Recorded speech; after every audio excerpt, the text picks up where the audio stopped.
खबरदार, ये वक्त जोश में आने का नहीं, होश से काम लेने का है। अगर जोश से काम लिया होता तो उसका काम बाहर ही तमाम कर सकते थे। होश से ही काम लिया फूफी जान, इसलिए तो आपसे इजाजत लेने आए। देखो मेरी बात सुनो, सलीम और कायनात को मिलने की इजाजत खान आजम ने खुद दी है, इसलिए तो मैं भी खामोश हूँ। मगर हम ज्यादा देर तक खामोश नहीं रह सकेंगे। वो 2 टके का छोकरा बाहर मुलाजमों के सामने हमारी बेइज्जती करके अंदर कायनात के साथ मुलाकात कर रहा, और आप फूफी जान हमें चुप रहने का, खामोश रहने का दर्श दे रही हैं। मैंने सारी रात नौकरों की तरह उसकी खिदमत की है, उसने मेरा कहा नहीं माना। क्या ये मेरी बेइज्जती नहीं हुई? उससे बेइज्जती का बदला 2 मिनट में लिया जा सकता है। हाँ, मगर ये वक्त मुनासिब नहीं है। चलो वक्त का इंतजार कर लेते हैं। हाँ, वक्त का इंतजार करो और फिक्र ना करो, मैं कोई मौका हाथ से नहीं जाने दूंगी। हाँ, मगर सब्र और हिम्मत के साथ इंतजार करो, तुम्हारा वक्त भी आएगा। लेकिन कब? बहुत जल्द। लेकिन हर काम में जल्दबाजी अच्छी नहीं होती। वो जिद्दी बाप की जिद्दी और लाडली बेटी है। इस वक्त उस पे इश्क का भूत सवार है। इश्क का भी इलाज करना होगा और भूत का भी, मगर मैं तुम दोनों को फिर से समझा रही हूँ। देखो, जज्बात में आकर कहीं बना बनाया खेल ना बिगाड़ देना, प्लीज। ठीक है फूफी जान, आप हमारी तरफ से इत्मीनान रखें। और मेरी तरफ से तुम लोग उम्मीद रखो। अम्मी, इस खेल को अगर अभी से ना रोका गया तो इस आग पर काबू पाना बहुत मुश्किल हो जाएगा। इस आग पे यूं काबू नहीं पाया जा सकेगा। इसके लिए हमें लंबी प्लानिंग करनी पड़ेगी। ठीक है फूफी जान, आपको और बाबा को वक्त दिया, लेकिन अगर किसी वजह से आप लोग नाकाम हो गए तो फिर मैंने और फराज ने प्लान बना रखा। वो क्या? अभी नहीं फूफी जान, वक्त आने पर बताऊंगा। फिलहाल तो आपके कहने पर इंतजार करते हैं। जाहिर है अगर घी सीधी उंगलियों से ना निकला तो बाजुओं का इस्तेमाल तो करना ही पड़ेगा।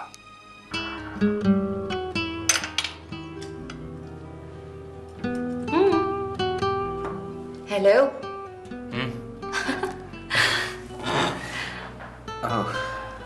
मेरा ख्याल है काफी देर हो गई, मुझे अब जाना चाहिए, वरना वो तुम्हारे कजन्स फिर उन्हें मेरी कोई बात बुरी ना लग जाए। लेकिन कुछ खा पी तो लो, और देखो तुम्हारी तो चाय भी ठंडी हो गई है। चाय का तो ख्याल ही नहीं रहा। जनाब की ख्याल कहाँ है?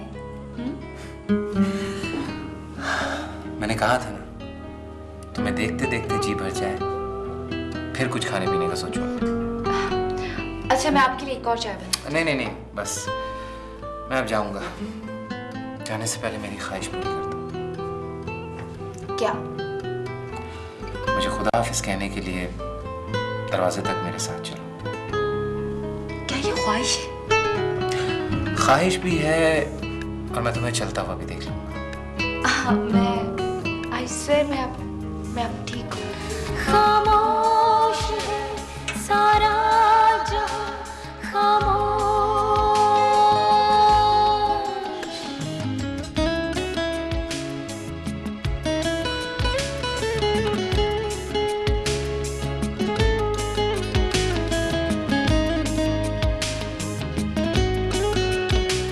फिर करीब आकर खुदा हाफिज ही कह। मुझ में है तू, तुझ में हूँ मैं, एक जान हम हो गए।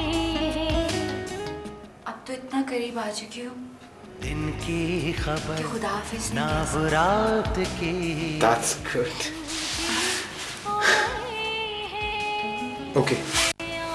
अब फिर कब मिलोगे? खामोश सारा फोन पर रोज बात करेंगे। ओके, अल्लाह हाफिज। बाय। दिल में भी प्यास, आँखें उदास, दिल में भी प्यास, अब दरमियाँ खामोश सारा जहां, खामोश है सारा जहां, खामोश। आँखें उदास, दिल में भी प्यास, कोई नहीं अब दरमियाँ खामोश सारा जहां।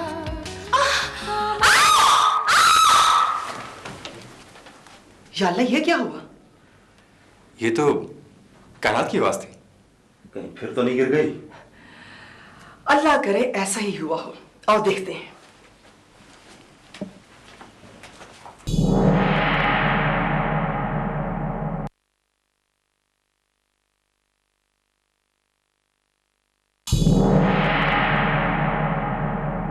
बेटा जानी, अगर टके टके के लोगों को ड्राइंग रूम में बुलाओगी, इनको सब गप्पे लगाओगी, खेलों को कूदोगी, जिम्नास्टिक दिखाओगी, तो चोट तो लगेगी ना। हमारा पाँव उठने की कोशिश कर, शाबाश। नहीं उठा जा रहा। दर्द हो रही है ना? बहुत दर्द हो रही ये तो होगी। अब चुप करो। नहीं। आसिफ, फराज, जल्दी से गाड़ी निकालो, शहर जाना है।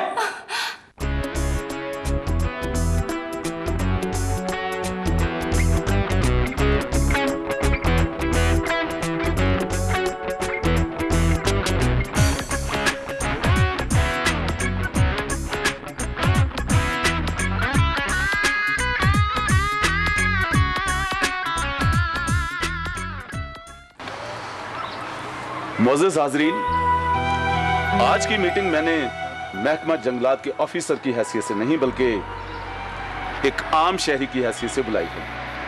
मुझे खुशी है कि आज हमारे साथ इस इलाके की आला शख्सियत जनाब खान आज़म साहब और इसी इलाके के SHO जनाब सिकंदर साहब तशरीफ रखते हैं। डीओ साहब, मुझे ये बात समझ में नहीं आई कि आप क्यों ज़रूरत महसूस हुई कि ये मीटिंग बुलाई है। खान आजम साहब आ रहे थे, हम तो उनकी वजह से आ गए हैं, मगर आप ये तो बताइए कि मसला क्या है? जहां इलाके में और मसाइल हैं वहां एक बहुत बड़ा मसला टिम्बर माफिया का है। कल रात जंगल से फिर लकड़ियां चोरी हुई और ये चोरी नहीं बल्कि एक बहुत बड़ा डाका है जिसमें महकमे के लोगों का मुकाबला डाकुओं से हुआ और डाकू रात की तारीकी का फायदा उठाते हुए भाग गए। DFO साहब, अगर आप बुरा ना मनाएं तो मैं एक गुजारिश करूं? जी खान साहब। 6 माह पहले जब आपने चार्ज संभाला था तो उससे पहले इस किस्म की वारदातें कभी इक्का दुक्का हो गई तो हो गई, वरना नहीं होती थी। लेकिन अब बड़े अफसोस से कहना पड़ता है जनाब DFO कि जब से आपने चार्ज संभाला है उसके बाद से मसलसल इस किस्म की वारदातें हो रही हैं और इनमें इजाफा हो रहा है। खान साहब, आपकी इस बात से तो यूं महसूस होता है जैसे ये सब कुछ मैं करवा रहा हूं। नहीं नहीं नहीं, नहीं, नहीं, आप गलत समझ रहे हैं। मेरा कहने का ये मतलब हरगिज नहीं है। मैं सिर्फ ये कहना चाहता हूं कि आखिर आपका महकमा क्या कर रहा है? हर वारदात की थाने रिपोर्ट होती है। बाकी मेरा ख्याल है SHO साहब रोशनी डाल सकेंगे। जी सिकंदर साहब, गुजारिश ये है कि जंगलात के हुस्न को खराब करने में टिम्बर माफिया और DFO के बगैर ये काम जरा मुश्किल है।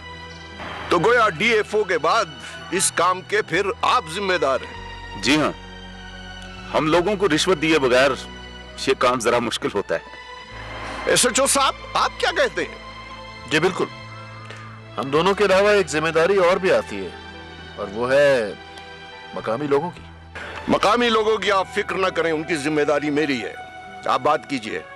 पुलिस शक की बुनियाद पर ही असल मुलजिम तक पहुंच सकती है। उसके पास कोई जादू की छड़ी नहीं है जो घुमाए और मुलजिम पकड़ा जाए। आप खुलकर बात कीजिए। शक की बुनियाद पर अगर गिरफ्तारी करें तो 2 मिनट में हमारी शिकायत ऊपर तक पहुंच जाती है और हमारी ट्रांसफर हो जाती है। नतीजतन इलाके की लोगों की मर्जी से ऑफिसर आ जाते हैं, चोरी रिकॉर्ड पर नहीं आती। होती जरूर है। मैं आपकी बात से इत्तेफाक करता हूं। देखिए, अगर आप लोगों को मकामी लोगों में से किसी पर शक है तो बेशक खुलकर नाम लीजिए। आपको मुकम्मल आजादी है, बाकी जिम्मेदारी मेरी है। नामों की लिस्ट तो काफी लंबी है खाने आजम साहब, लेकिन कुछ पर्दा नशीनों के भी नाम जाहिर होंगे। अगर नाम जाहिर न हुए तो फिर शक आप पर और डीएफओ पर भी जा सकता है। आप नाम लीजिए। नाम तो मैं आपका भी ले सकता हूँ। साहब होश में रहकर बात कीजिए। आपको पता है आपने किस पे इल्जाम लगाया?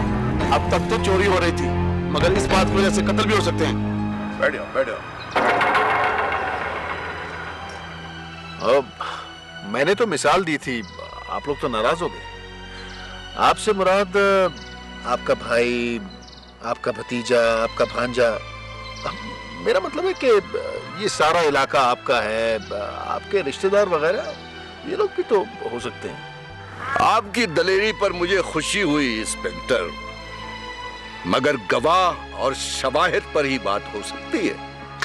ठीक है, तो फिर मुझे थोड़ा सा वक्त चाहिए, बस आपकी इजाजत की जरूरत थी। आपको इन्फॉर्म करना हमारा फर्ज था सर। आप लोगों को मुकम्मल आजादी है, हमारा ताउन आपके साथ है, मगर आपको कितना वक्त दरकार है? कम से कम 1 हफ्ता। ठीक है, हमने आपको 10 दिन दिए, लेकिन मैं अपने इलाके में यह बदकारी नहीं होने दूंगा। अगर आपको किसी किस्म की जरूरत हो मदद की तो हमें जरूर बताइएगा। मेरे आदमी 24 घंटे आपकी मदद के लिए हाजिर है। इसके अलावा आप जब चाहें, मेरी जरूरत आपको अगर हो तो मैं भी मौजूद हूं। आओ।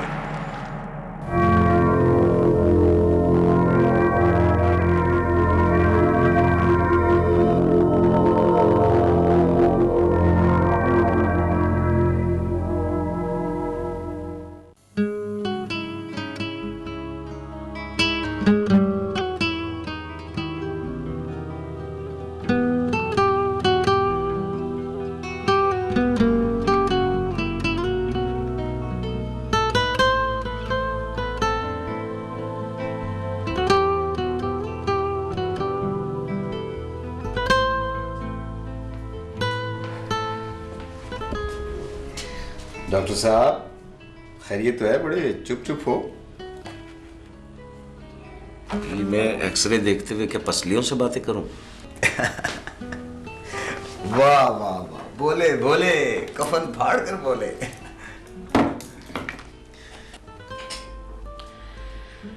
वाकई यार आज किसी काम में दिल नहीं लग रहा। अच्छा, कहीं भाभी से तो नहीं लड़ाई हुई? मेरा ख्याल है कोई ना कोई बात जरूर है। यार उससे लड़ने को तो बहुत दिल करता है, लेकिन वो बेचारी भूली है, मासूम है। लड़ाई के बाद खुद ही हार माननी पड़ती है। इसी को तो प्यार कहते हैं। हाँ, प्यार तो मुझे उससे बहुत है। और भाभी को? मेरा ख्याल है वो प्यार से ज्यादा शक करती है। ये भी तो प्यार की निशानी है। तुमसे भी कोई नहीं जीत सकता भाई। कैसे आए? यार मरीज देख देख कर तंग आ गया था, दवाएं लिख लिख कर तंग आ गया था। सोचा कुछ रोमांटिक बातें करूं, तो मसले लेकर बैठ गया। आमिर, तुमने कभी किसी से प्यार किया है? हाय, मुझे तो ख्वाब भी प्यार के आते हैं, रोमांस के।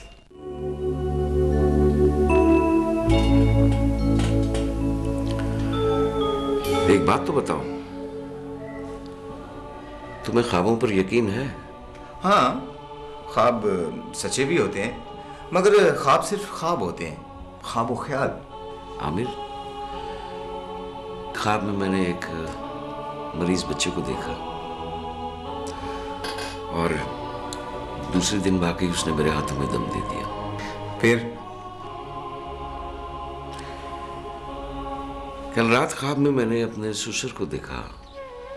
उन्होंने क्या? उन्होंने खुदकुशी कर ली थी। तो क्या वाकई उन्होंने? नहीं नहीं, सुबह उनका टेलीफोन आया था। फिलहाल तो वो खैरियत से हैं, लेकिन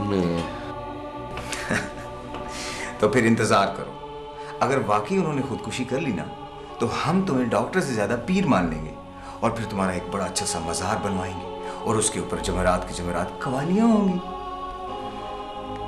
आमिर, मैं मजाक नहीं कर रहा। मैं थोड़ी देर के लिए आया था कि शायद तुम मजाक करो और मैं फ्रेश हो जाऊं और फिर काम करूं, मगर लगता है कि तुम तो मजाक करना ही भूल गए यार। चलो छोड़ो यार, अच्छे खासे मूड का सत्यानाश कर दिया तुमने।